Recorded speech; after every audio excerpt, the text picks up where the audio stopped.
সাহেবের কাছে গিয়েছিলাম যে আমাদেরকে ডেকে অপমান করলেন কেন, দেখার কোনো প্রয়োজন ছিল না। একজন এমএলএ এমপিরা যদি না বলতে পারে তাদেরকে আমন্ত্রণ করার কোনো প্রয়োজন। বিরোধীদের কোনো রকম আজকে বলতে দেওয়ার সুযোগ দেওয়া হয়নি।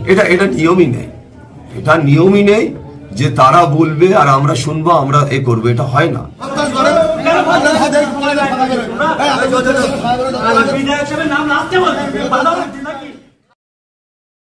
ভাঙড় 2 নম্বর বিডিও অফিসের ডেভেলপমেন্ট মিটিংকে ঘিরে চরম উত্তেজনা। আইএসএফ ও জমি কমিটির সদস্যরা বিক্ষোভ দেখাতে শুরু করে বিডিওর ঘরের সামনে। আইএসএফ এবং তৃণমূলের জনপ্রতিনিধিদের মধ্যে কথা কাটাকাটি থেকে বচসা থেকে বিডিও অফিস চত্বরে চরম উত্তেজনা তৈরি হয়। বৃহস্পতিবার ভাঙড় 2 নম্বর ব্লকে পঞ্চায়েত সমিতির স্থায়ী সমিতির মিটিং অনুষ্ঠিত হয়। এই মিটিংয়ে যোগ দিয়েছিলেন ভাঙড়ের বিধায়ক নওশাদ সিদ্দিকী এবং ভাঙড় 2 নম্বর পঞ্চায়েত সমিতির সভাপতি আরাবুল ইসলাম সহ পঞ্চায়েত সমিতির সমস্ত মেম্বাররা। অভিযোগ, মিটিংয়ের শেষ পর্যায়ে আইএসএফ এবং তৃণমূলের প্রতিনিধিদের মধ্যে বচসা শুরু হয়। বিডিও অফিসের ভেতরে হই হট্টগোল বেঁধে যায়। পরিস্থিতি সামাল দিতে কাশীপুর থানার বিশাল পুলিশ ফোর্স ঘটনাস্থলে ছুটে আসে। অবশেষে বিডিওর ঘরের সামনে বসে বিক্ষোভ দেখাতে শুরু করেন আইএসএফ ও জমি কমিটির পঞ্চায়েত সমিতির সদস্যরা। উপস্থিত ছিলেন বিধায়ক নওশাদ সিদ্দিকীও। দেখুন, নিয়ম মেনে যে সাধারণ সভা ডাকা হয়েছিল সেই সাধারণ সভাতে অপোজিশন ভয়েসকে এক প্রকার স্তব্ধ করা হয়েছে। অপোজিশন ভয়েসের কোনো সে ছিল না ওখানে। আমি বিং এমএলএ এই সমিতির, আমি এই সবার একজন মেম্বার, কিন্তু আমাকেও মিনিমাম কার্ডসি অনুযায়ী যে করা হওয়া দরকার সেটাও হয়নি। এখানে যারা বিরোধী দলের যারা পঞ্চায়েত সমিতির সদস্যরা আছেন তাদেরকেও বলার সেই স্কোপটা দেওয়া হয়নি। যিনি এই পঞ্চায়েত সমিতির সভাপতি তথা এই সবার যিনি সভাপতি ছিলেন তিনি না বলতে দিই প্রোগ্রামটাকে তিনি তড়িঘড়ি শেষ করলেন, যেটা বাঞ্ছনীয় নয়। এই প্রোগ্রামের পরিপন্থী, এই সবার পরিপন্থী। আমি বিডিও সাহেবের কাছে গিয়েছিলাম যে আমাদেরকে ডেকে অপমান করলেন কেন, দেখার কোনো প্রয়োজন ছিল না। একজন এমএলএ এমপিরা যদি না বলতে পারে তাদেরকে আমন্ত্রণ করার কোনো প্রয়োজন ছিল না। আমি মিনিমাম কাটছির জন্য যখন বক্তব্য চলছিল আমি একটাও শব্দ খরচ করিনি, কারণ যে প্রোগ্রামে সভাপতি সাহেব থাকেন তিনার নেতৃত্বে প্রত্যেকে যারা ডিগনিটি অনুযায়ী তাদেরকে বলতে দেওয়া হয়, সেজন্য আমি শেষ পর্যন্ত চুপ ছিলাম। সভাপতি সাহেব যখন আমাকে বলার সুযোগ দেবেন, আমাদের এলাকার মানুষের এই ভাঙড় 2 নম্বর ব্লকের যে চাওয়া পাওয়াগুলো আছে এই কর্মকাণ্ডের বিষয়ে বলতাম, কিন্তু দুঃখের বিষয় সেটা হয়নি। সবার শুরুতে সভাপতি সাহেব খরচা দেওয়ার কথা বললেও শেষ পর্যন্ত প্রোভাইড হয়নি। কারণ কি হচ্ছে, কার এলাকায় কতটা কাজ হচ্ছে, খরচা একটা প্রস্তাব দিলে তাহলে বলার সুযোগ পেত, কিন্তু সেটাও বলা হয়নি, যেটা আইন বহির্ভূত বলে মনে করি বা এই সবার পরিপন্থী।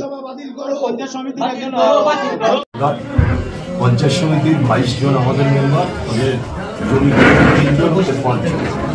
এই অল মেম্বারদের নিয়ে সেই মিটিংয়ে টোটাল বাজেটের উপরে এই 23-24-এর আর্থিক বছরে কি খরচ হবে, কোন কোন জায়গায় খরচ হবে, আমরা খরচা একটা প্ল্যানিং অ্যাকশন খরচা করে সবাইকে শুনিয়ে তারপরে আমাদের মিটিং আমরা শেষ করেছি। একটা ব্যাপার হচ্ছে, এখানে 2-3 জন জেলা পরিষদের মেম্বার আছে, তারাও ছিল, এমএলএ নিজেও ছিল। যেটা নিয়ম, যেটা সর্বক্ষেত্রে হয় সেই মতো আমরা আমাদের মতো না সবার বলেছি। আমি যে কারোর কিছু বলার থাকলে ওনারা বলছে আমরা কি করে, আমরা তো জানি না। একটা ওয়ার্ডে তার নিজের বুথ করা একটা পঞ্চায়েত মেম্বার সেও জানেন, তো তারা কিভাবে একটা অ্যানুয়াল অ্যাকশন প্ল্যানে তারা নাম তুলবে সেটাও তারা জানে না। আমরা তাও বলে দিয়েছি আজকে থেকে কাল 4টের মধ্যে আপনাদের যদি কারোর কোনো জায়গায় ডেভেলপমেন্টের দরকার হয়, প্রয়োজন হয়, আপনারা লিখিত আমাদের প্রত্যেক কর্মদক্ষকে জানাবেন, লিখিত জানাবেন। তারপরে আমরা সেটা ওই অ্যানুয়াল অ্যাকশন প্ল্যানে সেই নাম তোলা হবে। আর নিয়ম হচ্ছে যেটা, যে খসড়া অ্যাকশন প্ল্যান এখনো ফাইনাল হয়নি, আমরা দিতে পারিনি ওদের দাবি খসড়া প্ল্যান দিতে হবে, কোথায় কি কাজ হবে সেটা আমাদের বলতে হবে। সেটা তো আমরা পড়ে শুনিয়েছি, আমাদের ইঞ্জিনিয়ার সাহেব, আমাদের কর্মদক্ষ তারা শুনিয়েছে। তারপরে কোনো গন্ডগোল করার ব্যাপারই নয়। নওশাদ সিদ্দিকী আপনারা জানেন, নির্বাচনের পর থেকে ভাঙড়ে একাধিক মানুষ খুন হয়েছে নির্বাচনের সময়কালে। নওশাদ সিদ্দিকী এখনো চাইছে ভাঙড়ে ফের খুনোখুনি করতে। ভাঙড়ে অশান্তি করতে। শান্তির ভাঙড় যেটা আমরা আস্তে আস্তে স্বাভাবিক করার চেষ্টা করছি। আর নওশাদ সিদ্দিকীরা আজকেও প্ল্যান করে বহু জায়গাতে বেশ কিছু বাইরের ছেলেদের এনে আবার ভাঙড় একটা উত্তপ্ত তৈরি করছে, নিচে দাঁড়িয়ে থেকে উত্তপ্ত করছে। একেবারে আমরা দেখছি রাস্তার উপরে তিনি দাঁড়িয়ে তিনি কর্মীদের উত্তপ্ত করছে, এলাকায় ফের খুন জখম মারামারি হানাহানি হোক, এটা নওশাদ সিদ্দিকী চাইছে। আমরা সেদিকে পা দেবো না।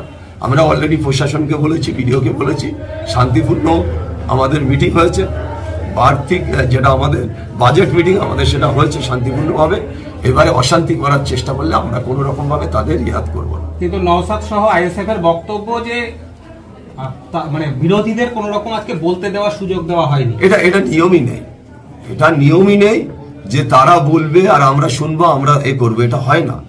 এটা নিয়মই আছে, খসড়া বাজেটটা তারা বিরোধীরা শুনবে। তাদের যদি কিছু বক্তব্য থাকে, তাদের যদি কোনো দাবি থাকে, সেটা আমি জিজ্ঞেস করেছি যে আপনাদের কোনো কিছু বলার আছে। বললো না, আমাদের এই নামগুলো তুলতে হবে। আমি তাও একদিন টাইম দিলাম, বিডিও সাহেব বলছে টাইম দেওয়ার পরিস্থিতি নেই। আমি তাও বললাম বিডিও সাহেব আমরা একদিন টাইম দিচ্ছি, কাল 4টে পর্যন্ত ওনাদের যে ওয়ার্ডে ওনারা দাঁড়িয়েছেন সেই ওয়ার্ডে যদি কাজ করার দরকার হয়, সেই কোন জায়গাতে কোথায় কাজ করবে, কি কাজ করবে তারা বলে আমাদের জানাক, আমরা সেটা খসড়ায় আমরা সেটা তুলব। তাহলে ওরা যে বিক্ষোভটা করছে এটা নিয়ম বহির্ভূত দাবি। অবৈধ নওশাদ সিদ্দিকী তো ভাঙড়ের কোনোদিন উন্নয়ন করেনি। তিনি বলুক না যে আমি বিধায়ক হিসেবে কতটা উন্নয়ন করেছি, তিনি এক চুল উন্নয়ন করেনি। তৃণমূল কংগ্রেসই উন্নয়ন করছে।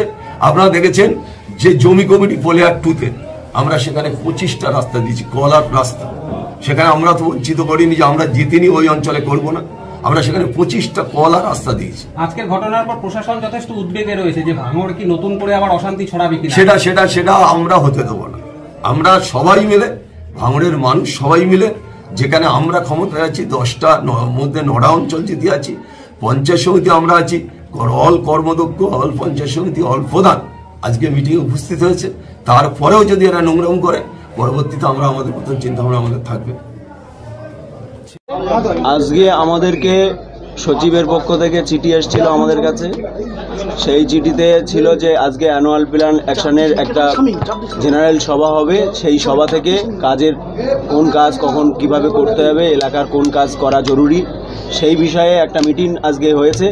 সেই মিটিংয়ে আমরা আমাদের কিছু বলার আগেই মিটিং সভাপতি শুরু করেই কাজের নামগুলো বলেই মিটিং শেষ করেছে। আমাদেরকে আর একটা কোনো কথা বলতে দেয়নি। আমরা বিস্কানেও বলার চেষ্টা করেছি, ওরা কোনোভাবে এবং আমরা যে কাজগুলো দেখেছি সেগুলো একেবারে নিজের বাড়ির ধারে বা সেই কাজগুলোর খুব জরুরি কাজ বলে বিভিন্ন জায়গায় দেখা যাচ্ছে যে একটা এলাকায় যে কাজগুলো হওয়া দরকার, যেগুলো প্রয়োজন, সেই কাজগুলো আমরা সেখানে কোনোভাবে দেখতে পাচ্ছি না।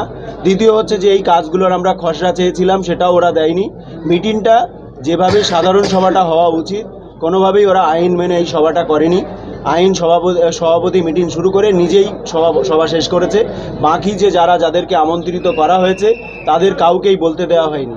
তাই আমরা মনে করছি এই মিটিং আইন মেনে না হওয়ার কারণেই এই সভা, আজকে যে সভা হয়েছে সেটাকে বাতিল করে পুনরায় এই সভা আবার সাধারণ সভা ডেকে সেখানে সমস্ত অ্যানুয়াল অ্যাকশন প্ল্যান এবং নতুন বছরের যে কাজ উঠে আসার কথা, এবং আমরা আশা করব যে এরপরে যে ব্লক সংসদ বসার প্রয়োজন আছে, যেহেতু গ্রাম থেকে কাজ উঠে আসার দরকার, তাই ব্লক সংসদ যাতে বসে তার দাবিও আমাদের এর সঙ্গে সঙ্গে থাকছে।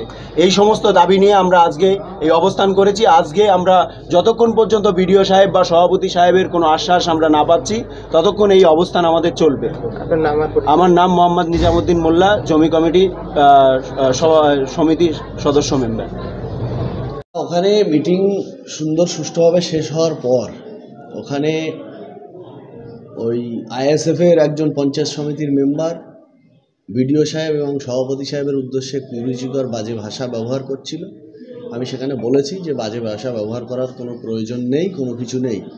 বলার পর ওরা যেভাবে দুর্ব্যবহার, বিডিও সাহেব, সভাপতি সাহেব সহ যারা ছিল তাদের উপরে যে দুর্ব্যবহার করেছে, সেটা নিয়েই বাদানুবাদ কথাবার্তা এটাই হয়েছে, আদারওয়াইজ কোনো কিছু না। ভিডিওর মধ্যে দেখলাম একটা হাঁকা চেল্লা হই হট্টগোল মতো হলো, ওটার সময় আমি ছিলাম না, আমি জানি না ওটা কি হয়েছে।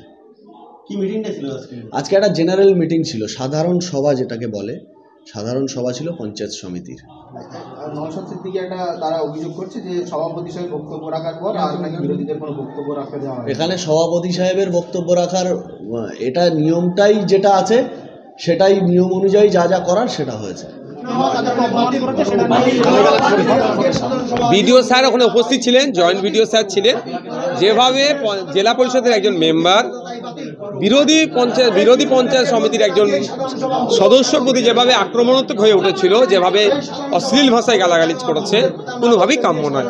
এখানে বিতর্ক প্রশ্ন প্রস্তাব বিপক্ষে থাকতেই পারে, কিন্তু যেভাবে অ্যাগ্রেসিভ হয়ে উঠেছিলেন উনি, ওটাই কাম্য নয়। আর একটা হচ্ছে এখানকার ডেকোরাম মেনটেনও হয়নি, কারণ এখানে আমাদের 2 নম্বর ব্লকে 3 জন পঞ্চায়েত সমিতি জেলা পরিষদের মেম্বার আছে। 2 জন ঘটনাচক্রে 2 জন স্টেজে জায়গা পেলেও, মঞ্চে জায়গা পেলেও আর একজনের মঞ্চে জায়গা হলো না। এইটা হচ্ছে বিরোধীকে অবুঝ করা হচ্ছে। যদিও জায়গা পায়নি বলে তার জন্য আমার কোনো অভিযোগ নয়, কিন্তু এটাও ডেকোরাম মেনটেন হয়নি।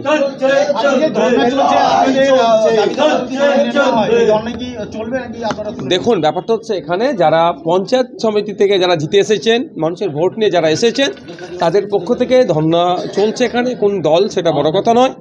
এদের অভিযোগটা হচ্ছে যে তাদের আজকে নেওয়া হয়নি। তাদেরও বক্তব্য ছিল তাদের উন্নয়নের জন্য কিছু কিছু হওয়া দরকার, সেটা না শোনার আগেই সভাপতি স্যার প্রোগ্রামকে শেষ করেছে।